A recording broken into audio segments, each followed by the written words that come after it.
Welcome everyone. My name is Fred Herron. I'm the Director of Public Safety for Bensalem. We have a very exciting initiative that's starting today, and we really think here in Bucks County, I'm going to introduce everybody in a few minutes, that this is going to be a change in law enforcement, not only in Bucks County, across the Commonwealth and across this great nation of ours. You're starting to see what we're going to talk about popping up all over the country. There's no doubt in my mind that the Bensalem, the Bucks County model, will be replicated throughout the United States once we get this program up and running and we show some amazing success. But before I start, I want to introduce the folks that are up here today. We have our District Attorney, Matthew Weintraub, who will be speaking. County Commissioner, or Chair of the Commissioners, Diane Marseglia. Vice Chair, Bob Harvey. County Commissioner, Gene DiGirolamo. Mayor Joseph DiGirolamo. Next to the Mayor, we have Donna Duffy for mental health here in Bucks County.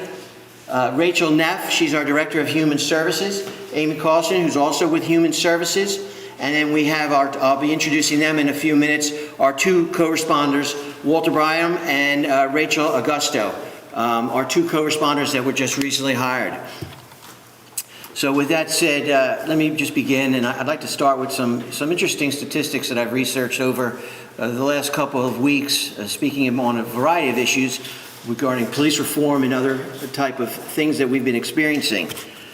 You know, you call us and you hear 5 words: 911, where's your emergency? And that's it.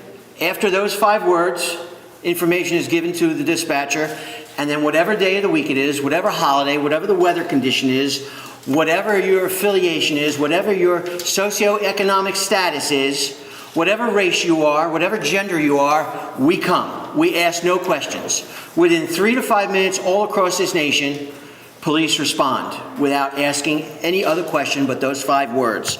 And we respond not to what I started responding to in 1987 when I started here in Bensalem 33 years ago, but it has changed, it has evolved, it's become more complex.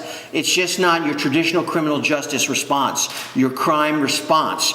We respond to drug addiction, which has been plaguing this nation. We respond to homelessness. We respond to hoarding complaints, elderly issues, children issues, family issues, neighbor issues, and of course mental health issues, which unfortunately continues to grow and grow and grow. And as we see the incidences evolving all over the country regarding police and use of force, the question is asked not at that particular time, is not when we should ask the question, why did the police do this or that? It's, why were the police called? Why weren't these people being helped? Because we hear over and over again all the mental health issues that many of these folks have had. And that stops today here in Bensalem, that we're not going to experience that type of problem here in Bensalem. We've been very ahead of many situations and we're going to continue to stay on that. Let me give you some quick statistics. There are about 700,000 police officers in the United States that respond to 53 to 63 million citizen contacts a year. That's a lot of citizen contacts. And mental health continues to be one of our major responses. Now, it didn't happen in 2020, in 2019. Ben Franklin figured this out back in 1751. Ben Franklin urged the government at that time that mental health is a problem. Here in Pennsylvania, in the province, right here in the Philadelphia region, Ben Franklin realized in 1751 that people with disorders of their senses need help, and that we as a government must do something to help these people. And that continued for years. Franklin, they did some stuff, but here we are in 2020 and we're faced with mental health again. Studies have shown that people with serious mental illness who commit major crimes once released from jails, their rate of rearrest is 40 to 60%, with approximately 1 out of 5 of these being a new major crime offense. That is huge.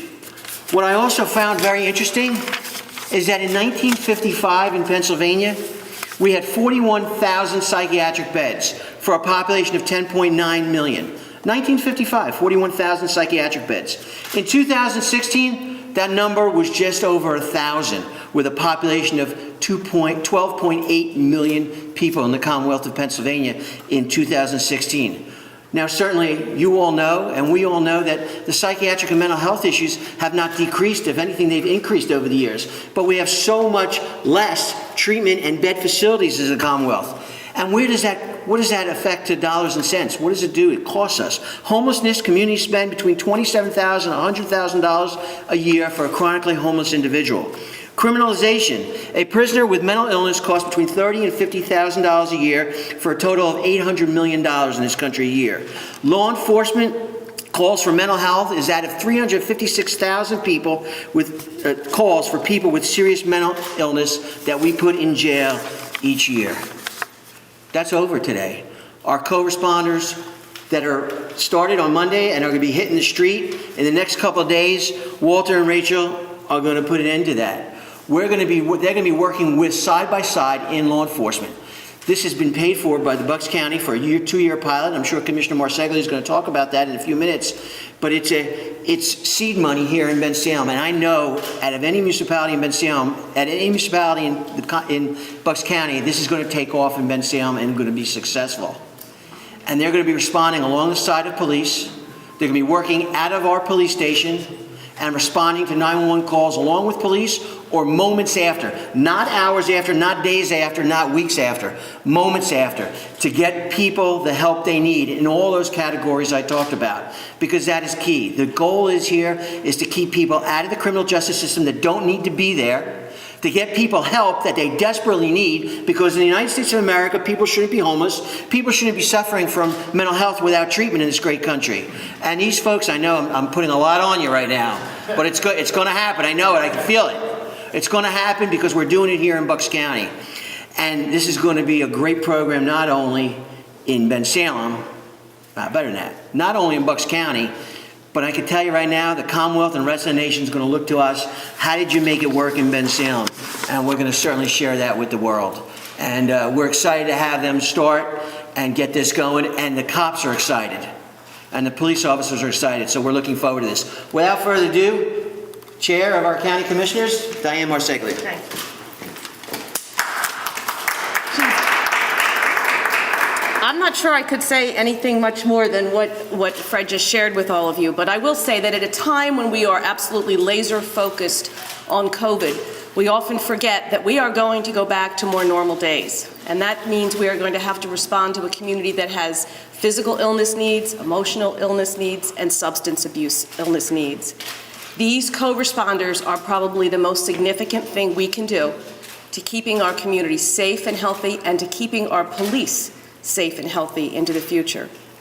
Hiring these co-responders as a county, we believe we are allowing police officers to go and do what they were trained to do: law enforcement and community protection.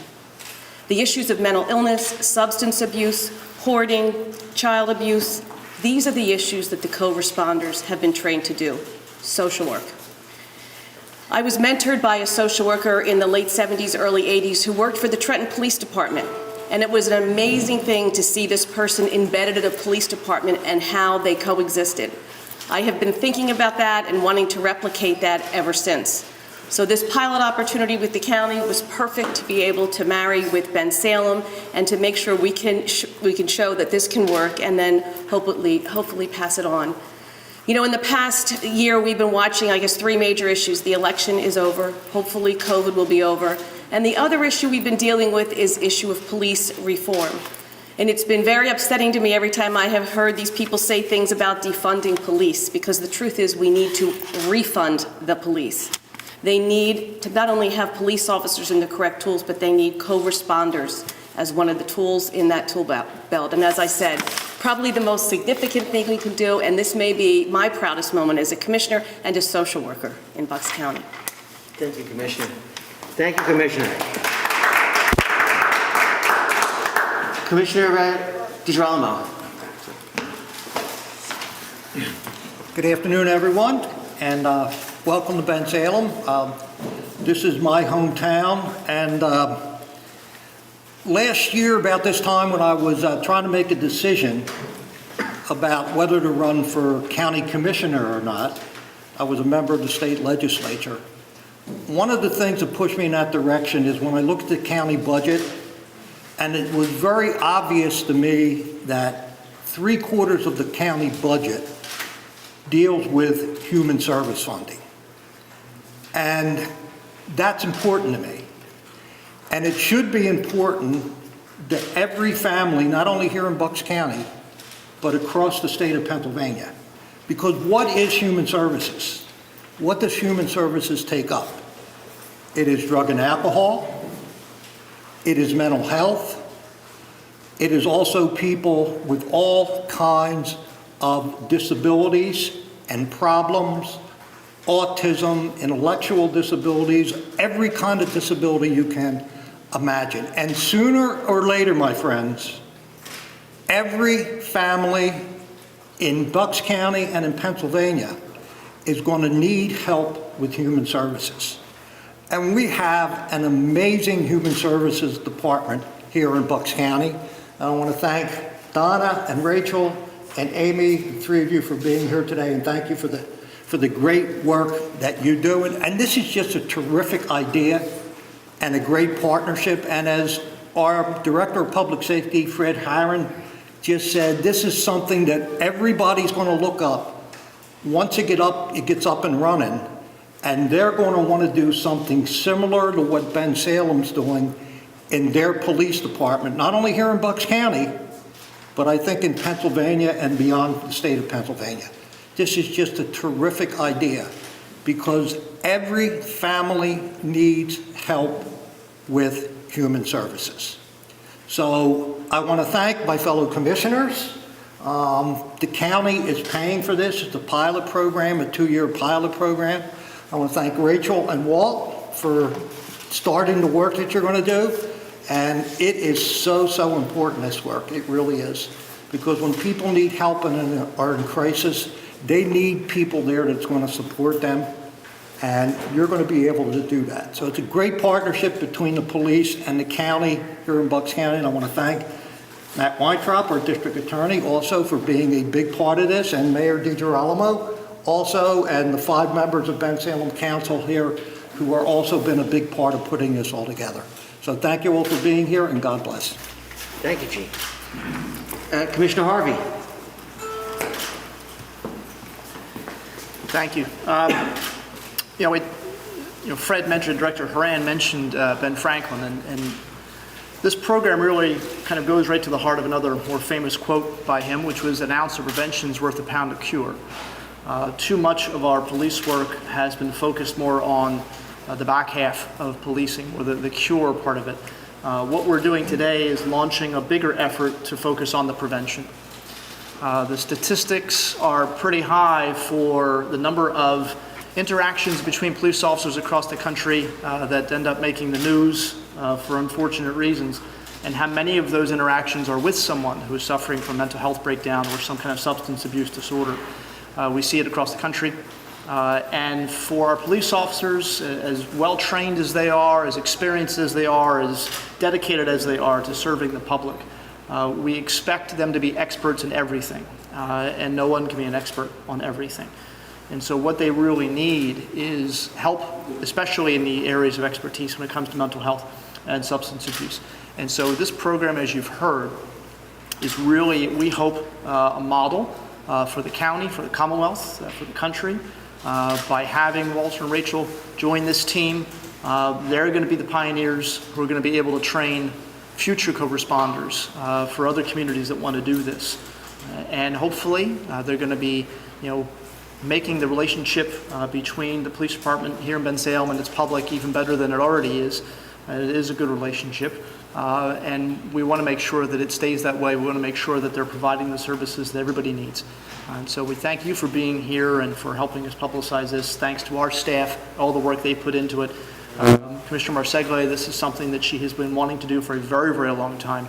And now she finally gets a chance to do it. And I'm proud to be able to support her in that. So thank you very much. Thank you, Commissioner. Thank you. Mayor Joseph DiGirolamo from Bensalem. Good morning, everyone. Welcome to Bensalem. Glad to have you here on a pilot program. First of all, let me thank the commissioners for allowing us to have this here in Bensalem first. We try to be always first in Bensalem and try to accomplish all these things. What I see this as the opposite of what's going around the country is defunding the police. We go the other way. Our police are the most important part of our community, along with our fire and our EMS. And we have to make sure that we support them in every way we can. And we give them all the tools that they need, the training and tools, and we make sure that I've done it for 27 years that I've been here. The police safety and welfare of our community is the most important thing we can do. And this is in addition to how we can accomplish those things with the mental health and the other problems that are out there, that we can have people help our police and work on that. So we're delighted to have this program start here, and as our director said in the beginning, I think this will spread all over. People are going to want to do this. It's important. Years ago, we had a person in our township police department that worked on some of these problems on domestics and mental health. We haven't had the luxury of that for a while. So we look forward to this. We look forward to a program that's we know it's going to work. It's not a matter of that.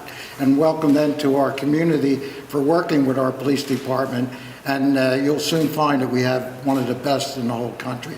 And we look forward, and I'll be seeing you here. So God bless you in your new endeavors in helping us. So again, thank you, commissioners, for all you did to make this work, and we appreciate it very much. God bless everybody. And last, and certainly not least, our District Attorney, Matt Weintraub. Thank you, Director. We were having our meeting this morning. It was kind of like a pep talk. We've been meeting, I guess, for about 6 months now to come to this wonderful day. And it really struck me, people try to always put things in a neat little box and put a label on that box. And I think this defies the traditional labels that you always hear, whether it's this is a progressive program, or this is the product of defunding the police, this is what that looks like. It's none of those things. What this is if you boil it down to the essence, every call that comes into 911 has a human being at the other end of it. This program is humanity-based. And one of the things, I love many things about Bucks County, but one of the things that I love the most is we really don't worry about the labels that are associated with each other. When one of us has an idea, we pick up the phone, we call the other ones, and we see if we can make it happen. Frankly, I'd love to take credit for this because it's a wonderful program, but I can't. Frankly, I read an article about a program like this in Harrisburg in Dauphin County, and I called up my colleague there, Franciardo, and he told me a little bit about the pilot program. I see you nodding your head.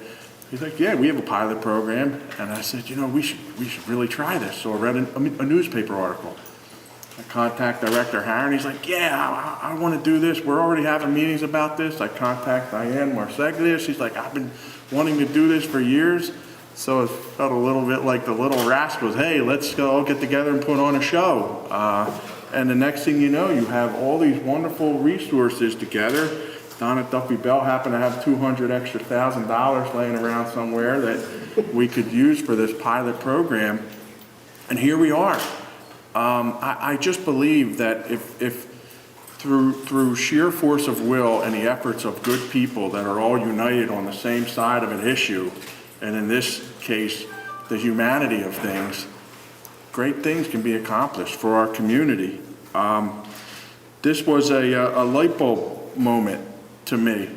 The one thing that I hold true and dear is something that Director Harron said, and that is anytime anybody picks up the phone and dials those 3 numbers, 911, they are given a guarantee. It's a social compact. It's a bond that our police and first responders will be there to answer the call. And the goal, as you can imagine, but I'll say it, in any 911 call is for everybody, whether you're at the receiving end or you're at the traveling end of that 911 call, is for everybody to be and remain and to go home safe and alive. We already have a robust crisis intervention training program where 50% of our officers are already trained throughout the county. But the goal, of course, is to have 100%. And we can improve on even that. And that, I think, is the vision of a program like this. That is the vision when we get together with all the chiefs of police throughout the county and come up with the best practices for use of force. This is a pattern, this is a trend, this is a movement, and this is based in humanity. It's because we care about the people that we protect and serve and are sworn to do so every day. To me, if you all could put me out of a job because we didn't have to prosecute criminals anymore, I promise you I would go do something else.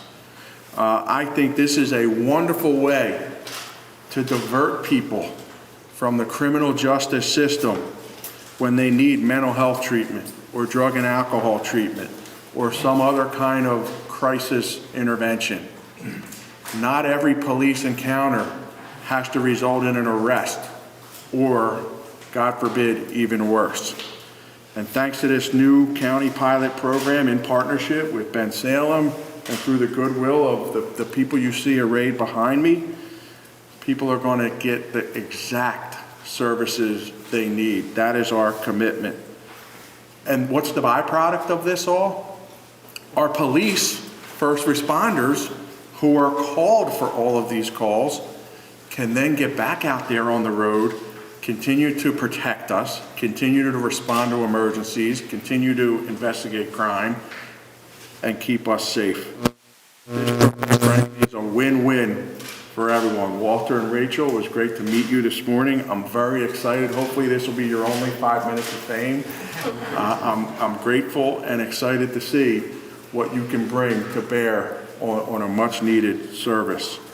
And I do expect, not just hope, I do expect, because of the commitment of people that are arrayed here, that this program will be a tremendous success and will be expanded eventually countywide, because where there's a will, there's a way, and we're all on the same side of this one.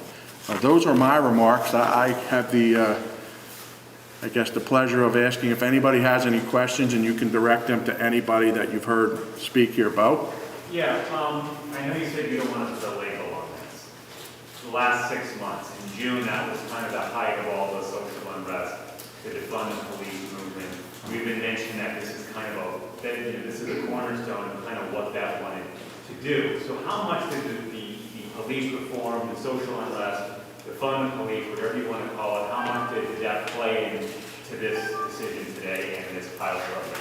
It's fair to say, Bo, that the minute you think you have all the answers, you're not doing your job well. So certainly I would say that all of the unrest that has occurred made the light bulb go off for me. I read an article about a similar program. I'm very grateful to say there will be no defunding of any police as a result of this program. These are additional funds that are going to be apportioned so that the police and our co-responders can work in conjunction with each other. And that's really what our expectations are. Just to piggyback on that, because, when this program was thought of, when I watch the news and I see these incidences, whether it be a George Floyd or a William Wallace or any of the ones that are happening around the country, and I see people attack a profession that I've been doing for 33 years. It's my second real job in the adult world. And then I hear the next day, well, they had all these problems. The family had these problems. And we have to respond. And then what happens at that 911 call sometimes is out of our control. So when we thought about this, people need to get the help prior to that crisis moment where they're coming at you with a knife, or they're doing this, or they're doing that. And that's what this program is designed to do. Here in Bensalem, and in Bucks County, we have the Bensalem, now the Bucks County Police Assisting in Recovery, that we started back in 2017 as an answer to the drug issue. Because we know that we can't arrest our way out of problems. We can't arrest people for problems that they're having because of human services, not because of human service organization, their own human services issues internally. That arrest is not the answer. So this is created to make sure that the frontline workers can work instantaneously with that 911 call. So now you get these folks who will be responding with police to get them into the folks that are the experts, and that you won't have a Wallace or a Floyd or a Gardner or any of these other instances that happen around the country, because frankly, I'm sick of them. I'm sick of what's happening, and I'm sick of the bad rap that law enforcement's getting, and a lot of these folks need help. And the co-responders are going to be a thing of the future. I think Commissioner Marseglia said it best. It's to refund and refund and put more money into these things. Because police will never stop responding to 911 calls. As the DA said, if you could put me out of business, I'll go work somewhere else. That's okay. That's a great line. It's true. But unfortunately, that's not going to happen. So I think your question was good, but I just wanted to make sure that that's why this was born. When someone calls and you're alerted to this, what then happens? What triggers someone to say, hey, I think this is a mental health issue, so it doesn't hit that? What's going to happen in this initiative? So I'm going to tell you that they've been doing training right now in the county. Their furniture's coming in tomorrow. They have a list of 14, not a list, they have a file of 14 different folks just in Bensalem right now. Just in the last 2-3 weeks that we've been compiling of people that chronically call 911 that are traditionally not a law enforcement response. But we have no choice. We must go out. So what's going to happen is their safety is my priority one. Priority one is the safety of these two individuals. So law enforcement will respond if it's a fresh call of name we haven't heard before. Law enforcement will respond. They'll secure the scene, make sure that there's no threat to these folks. They might be pre-staged, what we do already with EMS. This isn't rocket science, nothing new. And then they'll be coming into the scene a minute or two later. They will have police radios. In some cases, they'll have access. Well, they will have access. In some cases, they'll have vests at their disposal, bulletproof vests at their disposal. And they will come in when they and law enforcement feel comfortable. Law enforcement will leave, and they will totally take over. There might be an instance where law enforcement could just go wait outside for 5-10 minutes while they do their thing in the specialization that they have, and law enforcement then takes off. So their safety is paramount. They're going to be responding sometimes minutes or seconds behind law enforcement. You know, they're at their wit's end. You find that the holiday time is going to have a more increase for this? Well, holiday season always increases mental health, alcohol, drugs. We see it, you know, from Thanksgiving to New Year's traditionally is our, COVID throws a monkey wrench into the works here. But holiday time is traditionally busy in mental health, family disturbances, things of that nature. So from Thanksgiving, from that Wednesday night on till New Year's is always a busy season. You mentioned training for the social workers. Are police being trained as well for how to work with them appropriately and effectively? So as the DA had commented, you know, we have many of our officers in Bensalem that are crisis intervention trained. We are now, once they hit the street, they're hitting the street technically with us. They're in a training session right now. They'll be on the street the 14th of this month, so it's in a week or so. And then they'll be meeting with all the officers at roll call training. Lieutenant Dave Richardson, our commander of investigations, he's going to be overseeing the program directly. We have some staff assigned to them to help them. We have a secretary assigned to them, and they'll be meeting with every officer and every squad. This is a program the cops are thirsty for, because, you know, my second week on the job in 1987, I came across a subject behind one of the motels that was suffering from a mental health issue, and I just, back then the police academy was 10 weeks only, now it's 6 months. I'm very old. And I'm like, oh my God, they didn't train me for any of this in the police academy. They trained me on things I could have learned on the job, but they didn't train me for any of this. So every officer's going to meet with them, and they're going to work hand in hand. I will say that the officers now are getting a lot of on-the-street training because mental health is an everyday problem for us. But we don't have the resources because we're 911 driven. We have to respond. You know, it's not like, you know, we can just like call, well, you can. I don't like to do it as a chief. I know the mayor's not going to be happy with it. I don't like the calls backing up. So we're 911 driven, you know, and they're going to take that burden off of us. And just to follow up, just 2 social workers, obviously that's not a lot of social workers. What percentage of the calls do you think they're going to be able to go on? What's the extent that this project is going to be used? So they're going to, when they're not working, they're going to be doing follow-up the next day when they come in on the calls from the shift before. So obviously, if you do the math, they're not 24/7, right? It's not rocket science. The hope is this is going to be part of this. This is going to be the staple of law enforcement in the future to come. I don't know, you know, what next year or the year after is going to bring. This isn't going away. Unless someone comes out with a magic pill to cure all the problems we have, which is not going to happen, this is not going to go away. This is only going to grow, and it's going to be a necessary tool like any other tool we have in law enforcement. Fred, you mentioned how they making it safe for them to respond, but when they're on scene, how do you balance their safety, but also backing off so that there's not the the threat of the, or not threat, you know what I mean? Yeah, I know, yeah. So, a lot of praying, no. We're going to, at first, side on caution. You know, some calls, the officers have a good feel. It's hard to explain, and it's very hard to articulate sometimes, but the officers know sometimes when, okay, something's not right here. And we've already explained this to Rachel and Walter. You know, it was part of the interview process, that if an officer says, I'm not leaving, he or she knows there's a reason why they're not leaving. Because if the cop's gonna wanna get out of there and let them do their magic. Let them do what they've been trained to do. But if there's something, and a police officer feels something at this scene is not right, they're gonna stay on location, because their safety is my number one priority. Number one priority is the safety of the officers, these folks, and the people that we're responding to, as the DA said. We respond to human beings. Everybody's got a family. Everybody, you know, we respond to human beings. We're not in Mars here. And I gotta make sure they're safe. So I don't know if that's the answer, if that answers your question. It's gonna be a lot of learning on the go, but we will stay on location. They'll have police radios, they have, I can't tell you enough, and I know, you know, the county commissioners and the elected officials, and I know sometimes they don't get coverage, things work here in Bucks County and in Bensalem because of the folks behind me.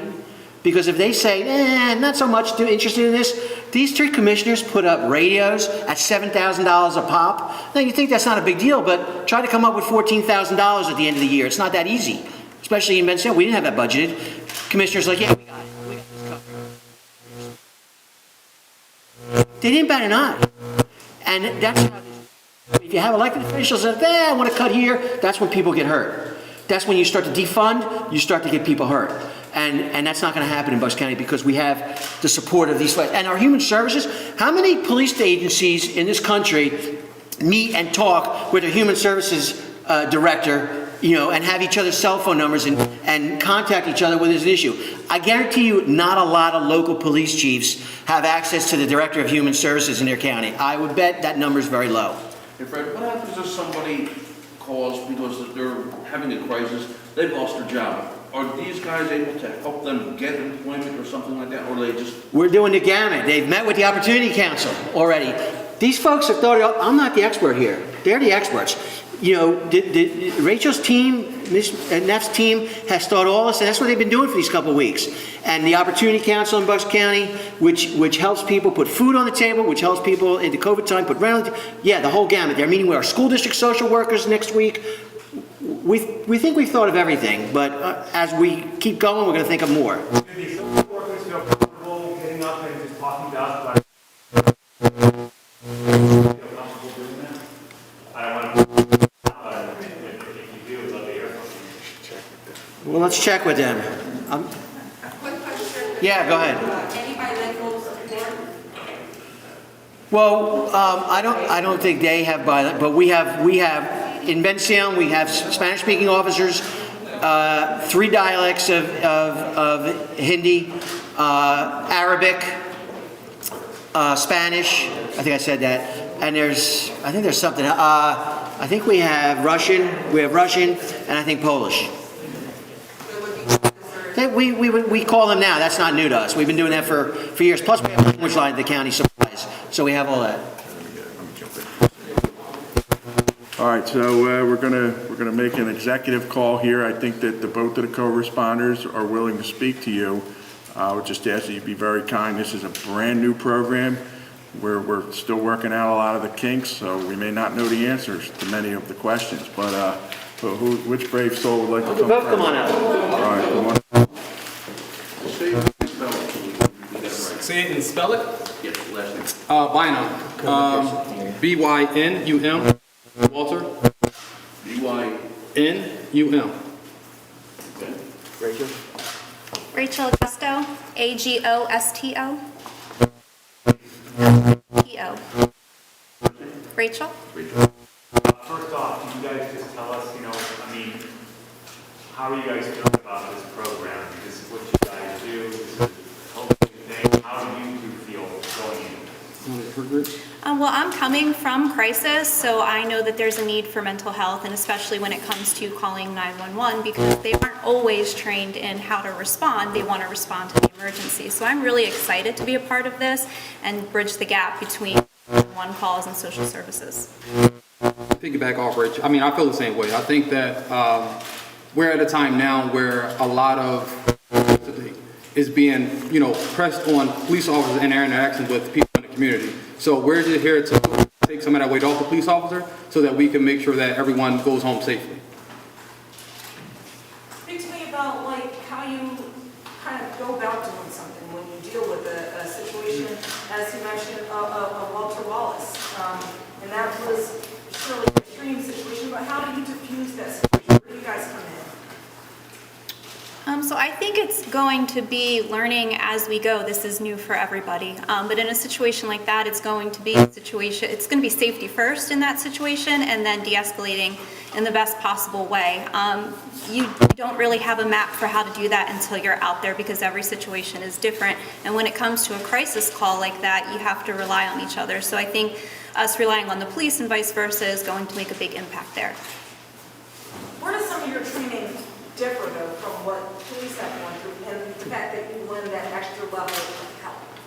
So I'm trained in mental health crisis. So I think when it comes to de-escalating, there might be a little more to that as far as calming the individual down, so that maybe weapons aren't coming out right away on both sides. So I think, again, it's going to be learning as we go. You know what I mean? And I'm sure when you guys have seen, whether it's that case or the George Floyd or any of these cases that have gotten out of hand, for someone who does this professionally, that's had to be extra tough because you guys probably know that if the right resources were available, might not have come to that. So just, can you guys kind of express maybe the difference you think you'll make so we don't see as many of those images, or maybe one of those images can never make it to television because you guys were able to be there and prevent it? Yeah, I mean, I think for me, working in this field for the last 20 years, I probably have seen majority of the incidents that we see on a regular basis where we're able to verbally de-escalate based on relationships, right? So I think a lot of times what happens is with this pilot program, we're not only responding to calls, but we're actually building relationships with everyone we're coming in contact with so that these incidents don't happen. Because if they do call 911, now when we respond, we can say, okay, well, Miss Mary, we let's work it out, and the cops can leave. I mean, I think that the best thing that we can do is build relationships so that these incidents can decrease. Thank you, guys. I appreciate you guys. Thank you. coming in.